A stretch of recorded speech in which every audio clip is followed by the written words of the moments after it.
இது வண்ணத்து பூச்சிகளின் குழந்தை படைப்பாளிகள் தளம். ஹாய், வணக்கம். இது வண்ணத்து பூச்சிகளின் வலையொலி சேனல். நான் தான் உங்கள் ட்ரீசன். இன்னைக்கு தொடங்கிய இந்த வலையொலி சேனல்ல தேன் மிட்டாய் நிகழ்ச்சி மூலமா உங்கள் அனைவரையும் சந்திக்கிறதுல நான் ரொம்ப சந்தோஷமா இருக்கேன். ஒவ்வொரு சாதனையும் முயற்சி என்ற ஒற்றை செயலிலே தொடங்குகிறது. முடியும் வரை முயற்சி செய், உன்னால் முடியும் வரை அல்ல, நீ நினைத்தது முடியும் வரை என்ற தன்னம்பிக்கை வரிகளுக்கு ஏற்ப தனது முயற்சியால் தனது தாகத்தை தனித்து கொண்ட காகத்தின் கதையை கூற வருகிறார் கத்தாரிலிருந்து சாய் ஸ்ரீ. அனைவருக்கும் இனிய வணக்கம். நான் உங்கள் சாய் ஸ்ரீ. நான் 2ஆம் வகுப்பு கிரீனர் தேசப்பல் கத்தாரில் படிக்கிறேன். நான் இப்பொழுது ஒரு கதை கூற வந்துள்ளேன். அந்த கதையோட தலைப்பு என்னன்னு தெரியுமா? தாகமான காகம். ஒரு நாள் ஒரு காகம் மரத்து மேல நின்று அது பயணம் போயிட்டு இருந்துச்சு. அப்ப அதுக்கு ரொம்ப தாகமா டயர்டா இருந்துச்சு. அப்புறம் ஒரு மரத்து மேல நின்று தண்ணிக்கு பார்த்துட்டு இருந்தான். ஆனா எங்கேயும் கிடைக்கல. ஆனா அது முயற்சியை விடாம போயிட்டே இருந்துச்சு. ஒரு வீடு பார்த்துச்சு. சரி, அந்த வீட்லயாச்சும் தண்ணி கிடைக்கும் போய் அந்த வீடு மேல நின்று அந்த வீட்டு கீழே பார்த்தா ஒரு பானை இருந்துச்சு. அது ரொம்ப மகிழ்ச்சி ஆகி, ஆனா அதோட மூக்கு குட்டியா இருந்துச்சு. ஆனா தண்ணி ரொம்ப குறைவா இருந்துச்சு. அதனால அது யோசிக்க ஆரம்பிச்ச உடனே தண்ணி போட்டா கல்லு போட்டா தண்ணி மேல வரும்னு சொல்லி அந்த மாதிரி கல்லுலாம் எடுத்து கொஞ்சம் கொஞ்சமா போட்டு தண்ணிய குடிச்சிட்டு மற்ற காக்காங்களையும் கூப்பிட்டு தண்ணிய குடிக்க வச்சுச்சு. அப்புறம் அது மகிழ்ச்சியா போச்சு. இதுல இருந்து நம்ம என்ன தெரியுங்க, நம்ம முயற்சியை விடாம எப்பயாச்சும் நம்ம முயற்சியை விடக்கூடாது. எப்பயாச்சும் நம்மளுக்கு அந்த முயற்சி கிடைக்கும். அதுதான். நன்றி, வணக்கம். தொடர்ந்து முயற்சி செய்தால் தோல்வியும் ஒரு நாள் தோற்று போகும் என்பதை கதை மூலம் உணர்த்திய சாய் ஸ்ரீக்கு பாராட்டுகள். குழலிசை யாழிசையை விட சிறந்தது குழந்தைகளின் மழலை இசை என்பதை திருவள்ளுவர் திருக்குறளில் அதிகாரம் 7 குழலினிது யாழினிது என்பத மக்கள் மழலை சொல் கேளாதவர் என்ற குறளில் எழுதியுள்ளார். அத்தகைய சிறப்பு மிகுந்த மழலை மொழியில் கதை கூற வருகிறார் கத்தாரிலிருந்து வெண்பா. வணக்கம், என் பெயர் வெண்பா. நான் இப்ப கேஜி 2 படிக்கிறேன். நான் இப்ப கதை சொல்ல போறேன். அது என்ன கதைன்னு தெரியுமா? கலடி பொம்மை கிக்கி காட்டும். கதைக்குள்ள போலாமா? ஒரு நாள் கிக்கி கேட் இருந்துட்டான். அந்த கிக்கி கேட் அங்க கூட பேபி இருந்துட்டான். அதுக்கு அங்க ஒன்று அக்காவும் பேபியும் இருந்துட்டான். அங்க அக்கா கூட ஒன்று தங்கச்சி பாப்பா கூட இருந்துட்டான். அது யாருன்னு தெரியுமா? எழுத்தாவும் ஆனாவும். அதுதான் அங்கே பேர்ல. அதுக்கப்புறம் அப்பாவும் அம்மாவும் ஒரு நேம் கிக்கி கேட்டும், அதுக்கப்புறம் கலடி பொம்மையும். அந்த கிக்கி கேட் எப்பயும் அந்த தங்கச்சி பாப்பாவை ஏதாவது அந்த தங்கச்சி பாப்பா விளையாடிட்டு இதுக்கு முன்னாடி அவ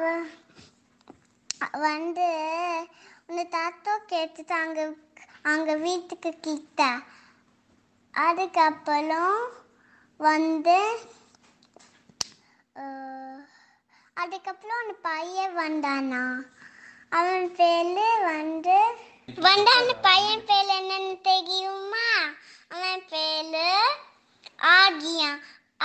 அவன் அங்க வீட்டுக்கு கிட்ட வந்தானா. அதுக்கப்புறம் அவன் வீட்டுல உன் தாத்தா கேக்குதுன்னு அவன் சொன்னானா. அதுக்கப்புறம்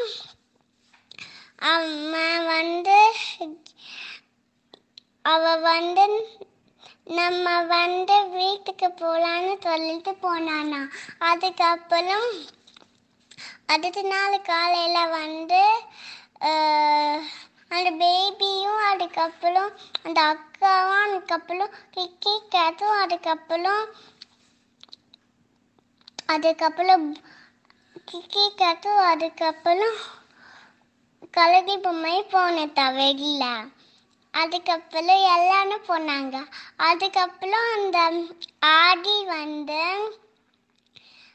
அவன் வீட்டில் அந்த அக்காவையும் அதுக்கப்புறம் அந்த பாப்பாவை தங்கத்தையும் பார்க்க வேண்டானா.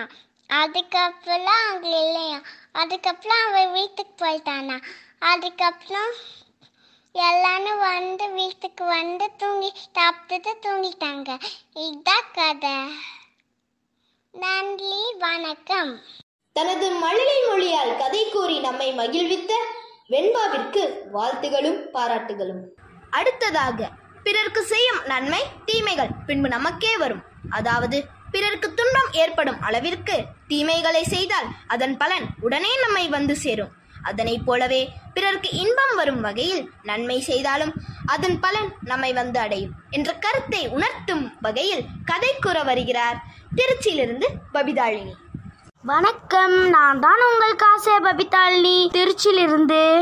என் கதையின் தலைப்பு காகமும் நாகமும். இந்த கதையை எனக்கு யார் சொல்லி கொடுத்தாங்கன்னு தெரியுமா? என் ஆசிரியர் விஜயா அவர்கள். அந்த கதையை நான் உங்களுக்கு சொல்லி காமிக்கிறேன். ஒரு ஊரில் ஒரு மரத்தில் காகம் கூடு கட்டி வாழ்ந்துட்டு இருந்துச்சான்.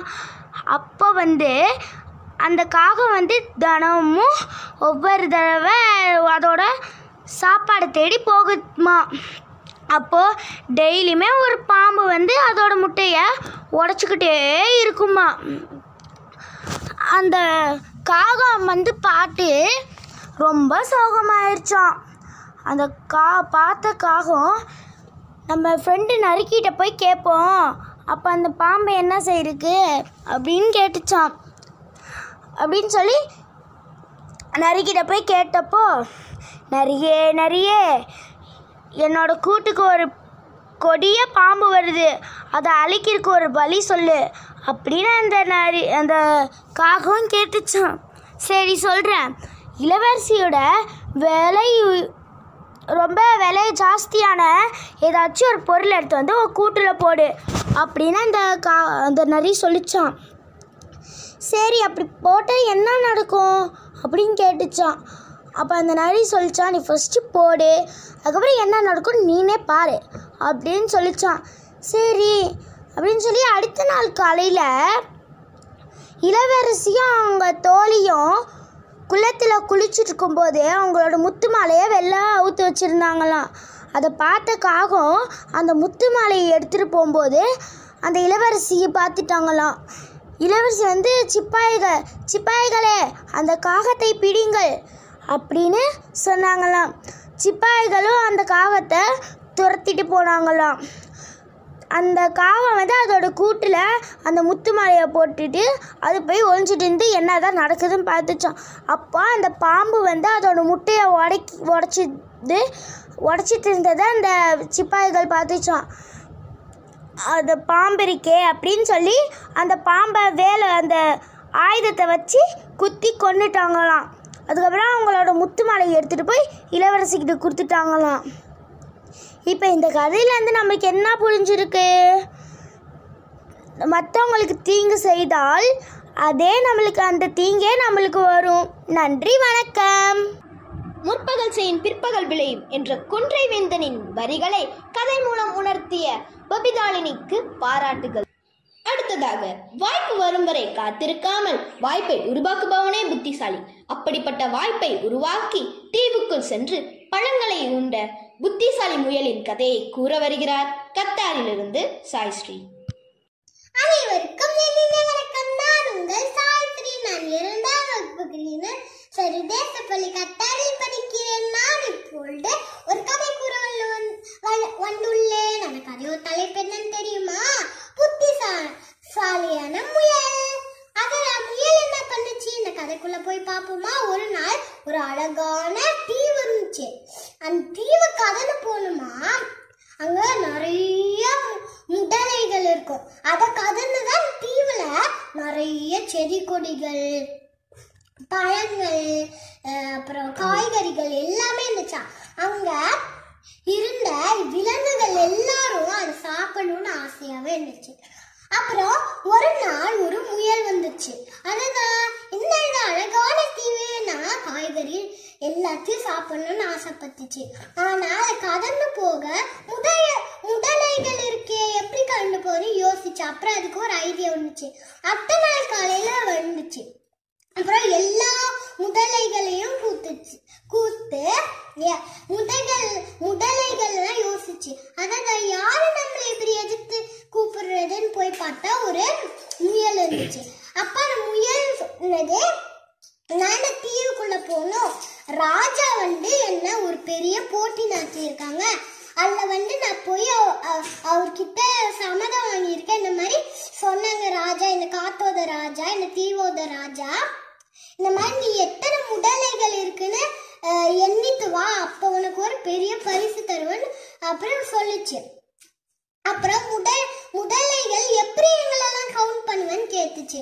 அப்புறம் முயல் சொல்லிச்சு, எல்லாரும் ஒரு வரிசையா நின்னுங்கன்னா ஈஸியா உங்க முதுகு மேல ஏறி குடிச்சு போய் உங்களை கவுண்ட் பண்ணி ஈஸியா புத்திசாலித்தனத்தை ஆரம்பிச்சிருச்சு. அப்புறம் அதே முயல் சொன்ன மாதிரியே எல்லா முதலைகளும் அதே செஞ்சிச்சு. அப்புறம் அந்த முயலும் குதிச்சு போய் அப்புறம் தீவுக்குள்ள போய் நிறைய பழம் காய்கறிகள் எல்லாம் சாப்பிட்டுச்சு. அப்புறம் திருப்பி வரப்ப முதலைகளை திருப்பி ஒரு வரிசையா நிக்க சொல்லி அப்படியே கடந்து போயிடுச்சு. அதனாலதான் புத்திசாலத்தை யோசிங்க. அப்பதான் பொறுமையா இருந்து நம்ம புத்திசாலத்தை யோசிச்சாதான் நம்மளுக்கு என்ன நடந்தாலும் நம்மளால ஜெயிக்க முடியும். நன்றி, வணக்கம். நமக்காக புத்திசாலி முயலின் கதையை கூறிய சாய்ஸ்ரீக்கு வாழ்த்துகள். மலரின் மென்மையும் மதியின் குழுமையும் கொண்டது பெண்மை என தவறாக மதிப்பீடு செய்து விடாதீர்கள். சுவாரஸ்யமான தொடர்கதை திவ்யாவின் கொற்றவி. தொடர்ந்து படியுங்கள் உங்கள் வண்ணத்து பூச்சிகள் மின்னிதழில். மக்களை, நீங்கள் கேட்டுக்கொண்டிருப்பது வண்ணத்து பூச்சிகளின் பாட்காஸ்ட் சேனல். அடுத்ததாக நமது வண்ணத்து பூச்சிகளின் பாட்காஸ்ட் சேனலில் தான் எழுதிய கதையை தனது குரலால் கூற வருகிறார் புதுக்கோட்டை மாவட்டம் கந்தரக்கோட்டை ஒன்றியம் அக்கச்சிப்பட்டியிலிருந்து முகேஸ்வரன். அனைவருக்கும் வணக்கம். எனது பெயர் பா முகேஸ்வரன். நான் ஊராட்சி ஒன்றிய நடுநிலைப்பள்ளி அக்கச்சிப்பட்டி 5ஆம் வகுப்பு படிக்கின்றேன். நான் உங்களுக்காக ஒரு கதை சொல்லட்டுமா? ஒரு ஊரில் ராமுவும் அவனுடைய நண்பர்களும் விளையாடி கொண்டிருப்பார்களாம். அவர்கள் மாமரத்துக்கு அடியில் விளையாடி கொண்டிருக்கும் போது ஒரு குரங்கு எப்போ பார்த்தாலும் அவர்கள் மீது மாம்பழத்தை சாப்பிட்டு கொட்டையெல்லாம் மேலே தலையிலே போட்டுக்கிட்டே இருக்குமா. அதனால அவங்களுக்கு ரொம்ப வலித்து நிறைய போட்டுக்கிட்டே இருந்ததுனால அவங்களுக்கு ரொம்ப வலித்தனால மறுநாளும் வந்து விளாண்டாங்களாம். அப்போயும் போட்டுச்சான். அப்போயும் அவங்களுக்கு வலித்தனால ராமுவும் அவனோட ஃப்ரெண்டும் அந்த குரங்குக்கு ஒரு பாடம் புகட்டணும் அப்படின்னு சொன்னாங்களாம். அப்போ அடுத்த நாள் நைட்டு அந்த மாம்பழத்தெல்லாம் பறித்து போட்டுட்டு பஞ்சை பழம் மாதிரி உருட்டி வச்சு கலர் பண்ணி வச்சுருந்தாங்களாம். அப்புறம் அடுத்த நாள் காலையில் அந்த குரங்கு அந்த மரத்தில் ஏறி பழத்தெல்லாம் சாப்பிட்டுட்டு அவங்க மேலே தூக்கி போட்டுச்சான். அவங்களுக்கு வலிக்கவே இல்லையாம். குரங்கு தொண்டையிலையும் பஞ்சு நிறையா சிக்கிக்கிச்சான். அது எச்சும் முழுங்க முடியலையாம். அதனால அவன்கிட்ட ராமுட்டையும் அவனோட ஃப்ரெண்ட்டையும் எனக்கு தொண்டையில் இது மாதிரி மாட்டிக்கிச்சு, எனக்கு எடுத்து விடு, இந்த மாதிரிலாம் நான் பண்ண மாட்டேன், நான் செஞ்ச தவற உணர்றேன் அப்படின்னுச்சான். அப்புறம் அவன் ராமுவும் கால்நடை மருத்துவரை கூப்பிட்டு தொண்டையில் உள்ள பஞ்சையை எடுத்து விட்டானா. எடுத்ததுனால 2 பேரும் ஜாலியாக இருந்தாங்களாம். அப்போ ராமுவும் அவனுடைய ஃப்ரெண்டும் குரங்கும் அவன் எல்லாருமே நல்லா ஃப்ரெண்டாகி ஜாலியாக ஆட ஆரம்பிச்சிட்டாங்களாம். நன்றி. வாழ்த்துக்கள் முகேஷ். நீங்கள் சொந்தமாக எழுதி சொன்ன கதை ரொம்ப அருமையாக இருந்துச்சு. நீங்கள் இன்னும் நிறையா கதைகள் எழுத வண்ணத்து பூச்சிக்குழு சார்பாக வாழ்த்துகள். ஒரு மனிதனுடைய வெற்றிக்கும் தோல்விக்கும் பெரும்பாலான நேரங்களில் நண்பர்களே காரணமாயிருக்கிறார்கள். அதனால்தான் நமக்கு அமையும் நண்பர்கள் நல்லவர்களாக இருக்க வேண்டியது அவசியமாகிறது. கூடா நட்பு கேடாய் முடியும், எழுச்சியும் வீழ்ச்சியும் நட்பை சார்ந்ததே என்ற கருத்தை மையமாக வைத்து கதை கூற வருகிறார் புதுக்கோட்டை மாவட்டம் கந்தரக்கோட்டை ஒன்றியம் அக்கச்சிப்பட்டியிலிருந்து சுபிக்ஷா. அனைவருக்கும் வணக்கம். என் பெயர் சுபிக்ஷா. நான் ஊராட்சி ஒன்றிய நடுநிலைப்பள்ளி அக்கச்சிப்பட்டி 5ஆம் வகுப்பு படிக்கின்றேன். நான் ஒரு கதை சொல்ல போகின்றேன். ஒரு நாட்டில் ஒரு கிளி வியாபாரி இருந்தான். அந்த வியாபாரி ஒரு கிளி 500 ரூபாய், ஒரு கிளி 50 ரூபான்னு சொல்லிக்கிட்டு இருந்தான். அப்போக்கே அந்த நாட்டு ராஜா என்ன நீ ஒரு கிளி 500 ரூபாய், ஒரு கிளி 50 ரூபான்னு சொல்லிக்கிட்டு இருக்க அப்படின்னு சொல்லும் போது அந்த கிளி வியாபாரி சொன்னார், இதை வாங்கிட்டு போய் நீங்கள் வச்சு பாருங்க ராஜா, உங்களுக்கு தெரியும் அப்படின்னு சொன்னாங்க. அப்போக்கே அந்த நாட்டோட ராஜா அதையும் வாங்கிட்டு போனாங்க. ஒரு கிளி 500 ரூபாய், ஒரு கிளி 50 ரூபான்னு வாங்கிட்டு போகும்போது நைட்டுக்கு படுத்து தூங்கும் போது அந்த 500 ரூபாய் கிளியை மட்டும் தலைமாட்டில் வச்சுட்டு தூங்குனாங்க. அப்புறம் விடிய காலையில் 4 மணி ஆகும்போது அந்த கிளி நல்ல வார்த்தைகள்லாம் பேசி நல்லா திருக்குறள், ஆத்திச்சூடி நல்ல வார்த்தைகள்லாம் பேசிச்சுங்களாம். அடுத்த நாள் நல்ல பழங்கள்லாம் சாப்பிட கொடுத்தாங்களாம். அதுக்கப்புறம் இன்னொரு நாள் நைட்டுக்கு 50 ரூபாய் கிளியை தலைமாட்டில் வச்சுருந்தாங்க. அதுக்கப்புறம் விடிய காலைல 4 மணிக்கு இது பண்ணாங்களாம். அதுக்கப்புறம் அந்த அந்த அந்த 50 ரூபாய் கிளி சொன்னிச்சான், நல்லா கெட்ட வார்த்தையெல்லாம் பேசிக்கிட்டு இருந்துச்சான். அப்போக்கே ராஜா பார்த்து திட்டிக்கிட்டு இருக்கும்போது ராஜாவுக்கும் கோவம் வந்துருச்சான். ராஜாவுக்கு கோவம் வந்தோடனே அந்த காவலர்களை கூப்பிட்டு இந்த கிளியை கொல்லுங்க அப்படின்னு சொல்லும் போது அந்த 500 ரூபாய் கிளி சொன்னிச்சான், இதை கொல்லாதீங்க, இவன் என்னோட வாழ்ந்தவனா, என்னோட கூட்டில் வாழ்ந்தவனா. ஒரு நாள் ஒரு வேட்டைக்காரன் 2 கிளியை வேட்டையாடி போய்கிட்டு இருக்கும்போது ஒரு துறவி ஒரு சாமியார் என்னை வாங்கிட்டு போயிட்டாரு. இன்னொரு வேட்டைக்காரன் அந்த 50 ரூபாய் கிளியை வாங்கிட்டு போயிட்டான். போனோடனே ஒரு கெட்ட மனுஷன் அந்த 50 ரூபாய் கிளியை வாங்கிட்டு போனதுக்கப்புறம் அந்த துறவி 500 ரூபாய் கிளிக்கு நல்ல வார்த்தைகள்லாம் சொல்லி நல்லலாம் சொல்லணும் அப்படின்னு சொல்லி கொடுத்தாங்களாம். அந்த 50 ரூபாய் கிளி அந்த கெட்டவன்ட்ட போனனால கெட்ட வார்த்தையாக பேசுனதுனால இதுவும் கற்றுட்டதுக்கப்புறம் அதுக்கப்புறம் அந்த கிளியை அந்த ராஜா 50 ரூபாய் கிளியை மன்னிச்சு விட்டுட்டாங்களாம். நன்றி. கெட்டவர்களுடன் வைக்கும் நட்பு தீவினையை தரும் என்ற கருத்தை கதை மூலம் உணர்த்திய சுபிக்ஷாவிற்கு பாராட்டுகள். அடுத்ததாக ஒரு வேடிக்கையான கதையை கூறி நம் அனைவரையும் மகிழ்விக்க வருகிறார் சென்னையிலிருந்து சாய் ஹர்ஷித். அனைவருக்கும் வணக்கம். என் பெயர் PM சாய் ஹர்ஷித். நான் 6ஆம் வகுப்பு படிக்கிறேன். நான் இப்போ ஒரு வேடிக்கையான ஒரு கதை சொல்ல போகிறேன். ஏன் வெங்காயம் நம்ம கட் பண்ணால் கண்ணு தண்ணி வருது உங்களுக்கு தெரியுமா? ஏன்னா வெங்காயத்தில் ஒரு கெமிக்கல் இருக்குது. அதை பற்றி தான் ஒரு இன்ட்ரெஸ்டிங்கான வேடிக்கையான ஒரு கதை சொல்ல போகிறேன். வாங்க பார்க்கலாம். ஒரு ஊரில் 3 நண்பர்கள் இருந்தாங்களாம். அவங்க யாருன்னு தெரியுமா? வெங்காயம், தக்காளி, ஐஸ்கிரீம். அப்போ கோடைக்காலம். அப்போ சன் எப்படி இருக்குன்னு உங்களுக்கே தெரியும், ரொம்ப ஹாட்டாக இருக்கும். அது ஐஸ்கிரீமுக்கு தெரியாமல் நண்பர்களோட விளையாட வெளியே போயிடுச்சு. அதனால ஐஸ்கிரீம் தான் நல்லா உருகிறத உணர்ந்துச்சு. அப்புறம் கடைசியில் பார்த்தா ஐஸ்கிரீம் உருகி போயிடுச்சு. அப்போ வெங்காயம் தக்காளியும் அழுதுகிட்டே வீட்டுக்கு போச்சு. அப்போ வர வழியில் ஒரு பையன் பந்தை வச்சு விளையாண்டுட்டு இருந்தான். அந்த பையன் அந்த ரெண்டு பேர் வரதை பார்க்கல. ஆனால் வெங்காயம் பார்த்துருச்சு. அவன் தூக்கி போடும்போது வெங்காயம் அதை பிடிக்காம தக்காளி மேலே விழுந்து நசுங்கிருச்சு. அப்போது இருட்டில் நைட்டு யாரும் இல்லை. அவன் சாப்பிடாம தூங்காமல் தக்காளி மேலையில் உட்காந்துட்டு, கடவுளே எனக்கு அப்புறம் ஏதாவது ஆச்சுன்னா யார் என்னடா இருக்கா அப்படின்னு மேலே பார்த்து சொல்லுச்சு. அப்போ மேகத்தில் ஒரு சத்தம் கேட்டுச்சு, வெங்காயம் உன்னை யாராச்சும் வெட்டுனா சுற்றி இருக்கிறவங்க எல்லாரும் அழுவாங்கன்னு ஒரு வரத்தை குடிச்சிட்டு போயிடுச்சான். அதனால வெங்காயத்தை கட் பண்ணும்போது இப்போ அழுக வருதான். நன்றி, வணக்கம்.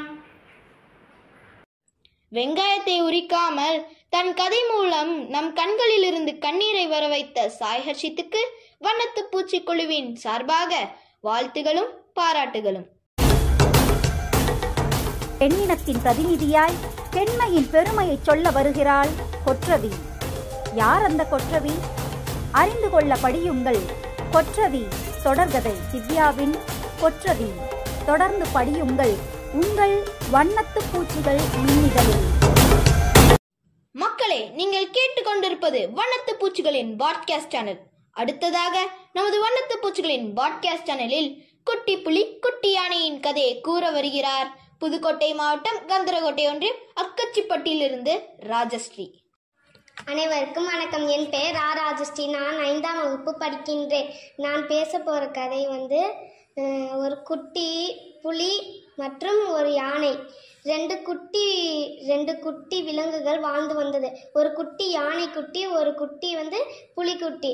அவங்க 2 பேரும் ஒரு நாள் வெளியே போகலான்ட்டு காரை எடுத்துட்டு போயிட்டு திரும்பி வந்தப்ப அவங்க வீட்டுக்குள்ள மறுநாள் காலையில் எந்திரிச்சு வெளில போனாங்க. அப்போ பக்கத்தில் ஒரு குளம் இருந்துச்சு. அங்கே இடி மின்னல் சத்தம்லாம் கேட்டுச்சு. அப்போ யானைக்குட்டி சொன்னிச்சு, என் வயிற்றுலேருந்து வரல, அது வெளிலேருந்து எங்கேயோ வருது அப்படின்னு சொன்னிச்சு. அப்போ புலிக்குட்டி சரி வா நம்ம வெளில போயிட்டு வந்துடலாம் அதுக்குள்ளேயே அப்படின்னு சொல்லிட்டு வெளில போகும்போது அங்கே அந்த குளத்துலேருந்து ஒரு மான்ஸ்டர் வெளில வந்துச்சு. அந்த மான்ஸ்டர் பசிக்கிறதே அப்படின்ட்டு வெளில உட்காந்தப்பா அங்கே ஒரு ஓட்டு வீடு இருந்துச்சு. அது அந்த குட்டி யானையோட வீடு. அந்த வீட்டில் உள்ள அந்த ஓட்டை எல்லாத்தையும் பாதி பக்கத்தை தின்றுச்சு. அப்புறம் இன்னொரு பக்கமும் இருந்துச்சு. இது நல்ல ருசியாக இருக்கே அப்படின்ட்டு இன்னொரு பக்கத்தையும் எடுத்து தின்றுச்சு. அதுக்கப்புறம் சொன்னிச்சு என் வயிறு ரொம்ப வலிக்கிறதே, நான் ஆசையாக தின்னேனே, நிறையா தின்னுட்டேனே அப்படி சொன்னிச்சு. அந்த மான்ஸ்டர் சொன்னிச்சு, நான் நிறையா ஆசையில் தின்னுட்டேன், எனக்கு ரொம்ப வயிற்ற வலிக்குது அப்படின்னு அந்த குட்டி புலிகளும் அந்த யானைக்கிட்டையும் சொன்னிச்சு. அந்த குட்டிங்க வந்தோடனே அப்போ ஏன் நீ அதிகமாக தின்ன எங்கள் வீட்டை, இப்போ எனக்கு இப்போ கட்டித்தா அப்படின்னு சொன்னிச்சு. அதுக்கப்புறம் மறுபடியும் அந்த குட்டி புலியும் குட்டி யானையும் வெளில போயிட்டு வரும்போது அது முழுசாக சீட்டு போட்டு கட்டி வச்சிருச்சு. நன்றி. ராஜஸ்ரீ, உங்க கதை ரொம்ப நல்லா இருந்துச்சு. வண்ணத்து பூச்சி குழு சார்பாக உங்களுக்கு வாழ்த்துகளும் பாராட்டுகளும். அடுத்ததாக நமது வண்ணத்து பூச்சி பாட்காஸ்ட் சேனலில் தனது சொந்த கதையான மாயமான பானை என்ற கதையை கூற வருகிறார் கத்தாரிலிருந்து சாய்ஸ்ரீ. அனைவருக்கும் வணக்கம். நான் உங்கள் சாய்ஸ்ரீ. நான் 3ஆம் வகுப்பு கிரீன்வர்சர் தேசப்பள்ளி கத்தாரில் படிக்கிறேன். நான் இப்போது ஒரு கதை சொல்ல வந்துள்ளேன். எல்லாரும் என் கதையை கேட்க ரெடியா? கேட்டுட்டு எப்படி இருக்குன்னு சொல்லுங்க. சரி, இந்த கதைக்குள்ள போலாம். இந்த கதையோ இது நான் சொந்த கதை. இந்த கதையோட தலைப்பு என்னன்னு தெரியுமா? மாயமான பானை. அததான் மாயமான பானையா, அது எங்கன்னு வந்துச்சு? இந்த கதைக்குள்ள போய் பார்ப்போமா? ஒரு ஊர்ல ராகுல் சாரா என கணவன் மனைவி இருந்தாங்க. அவங்க 2 பேரும் ரொம்ப பாசமா இருந்தாங்க. ஒரு நாள் ராகுல், சரி நான் வெளில போயிட்டு வரேன்னு என் ஃப்ரெண்டு கூட வெளில போயிட்டு வரேன்னு ராகுல் சொன்னான். அவங்க ஃப்ரெண்டு பேர் என்னன்னு தெரியுமா? சசி. அவங்க 2 பேரும் போயிட்டே இருந்தாங்களா. அப்போ ஒரு வயசான பாட்டி சாப்பாடு கொடுங்கன்னு கேட்டுட்டு இருந்தாங்க. அப்போ ராகுல் சொன்னா, சரி நான் கொடுக்குறேன் பாட்டின்னு ஒரு ஆப்பிள் பழம் எடுத்து கொடுத்தான். அந்த பாட்டி ரொம்ப நன்றின்னு சொல்லிட்டு தேவதையா மாறிட்டாங்க.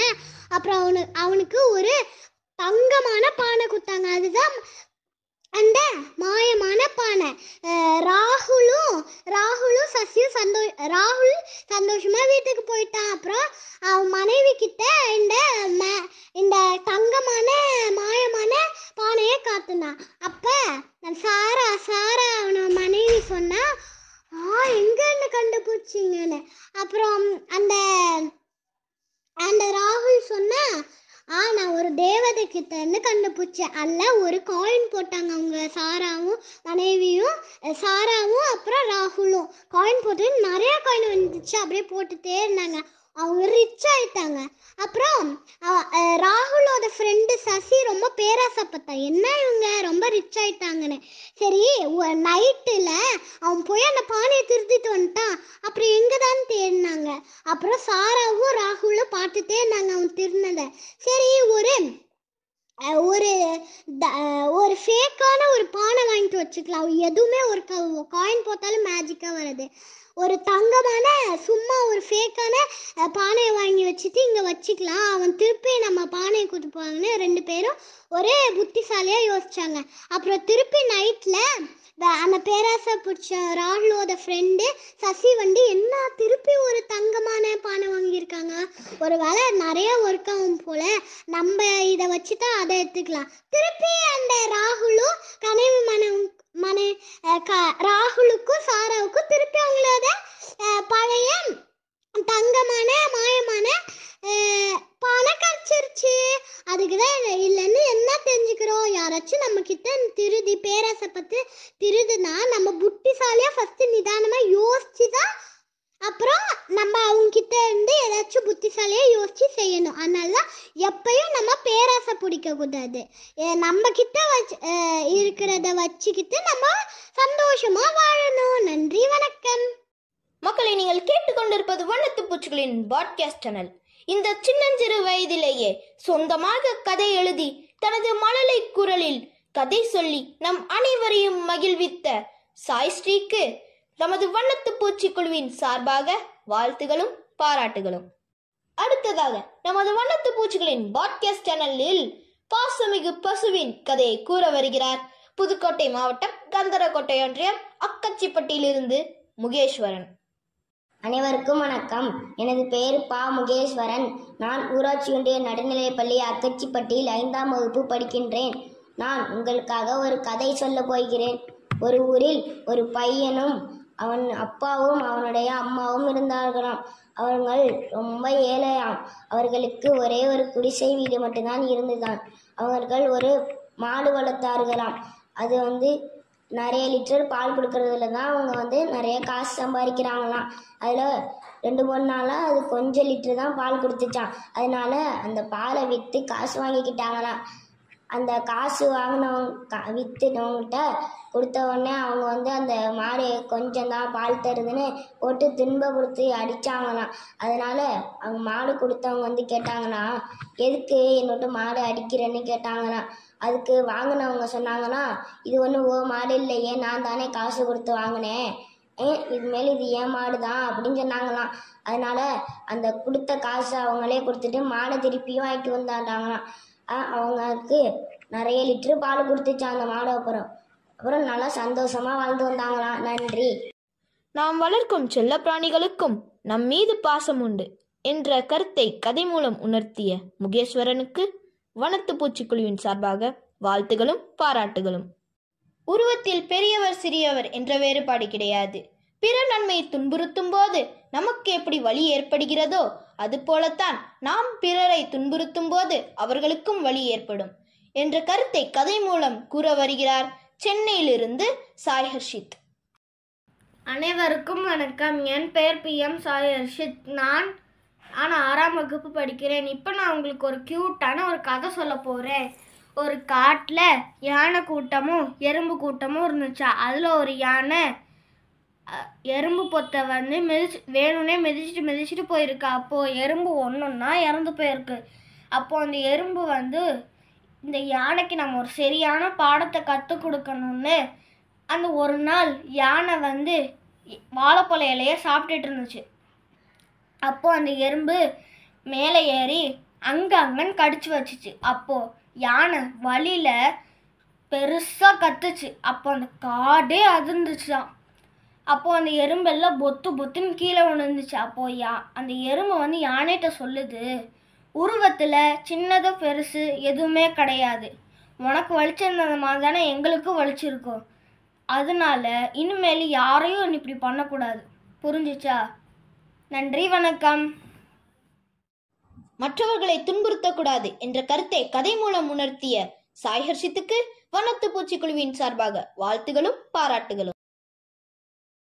வண்ணத்து பூச்சிகள் இக்குழுவின் நோக்கம் குழந்தைகளின் ஆற்றலோடு ஆற்றல் மிகும் பெற்றோர்களாக மாறுவதென்ன, நம் சுயத்தை வெளிக்கொணர்தல், வெவ்வேறு திறமைகளில் சிறப்பிப்பதிலும் கூர்ந்து முற்றும் கவனித்தால் நம்மை அறியாமல் வெளியேற்றப்படும் படைப்பாற்றல் தனிப்பக்குவம் என்று அடுக்கிக் கொண்டே போகலாம். குழுவின் பரிணாமங்களும் குழந்தைகளின் பரிமாற்றங்களும் வளர்த்துவிடும் வண்ணத்து பூச்சிகள் ஒரு ஆராய்ச்சி மையம் போன்றதாகும். 6 மணிக்கு நமது ஸ்பாட்டிஃபை செயலியில் வண்ணத்து பூச்சிகள் பாட்காஸ்ட் சேனலில் தேன் மிட்டாய் நிகழ்ச்சியின் அடுத்த எபிசோடை கேட்க தவறாதீர்கள். இப்போது உங்களிடமிருந்து விடைபெறுவது உங்கள் ட்ரீசன். நன்றி, வணக்கம்.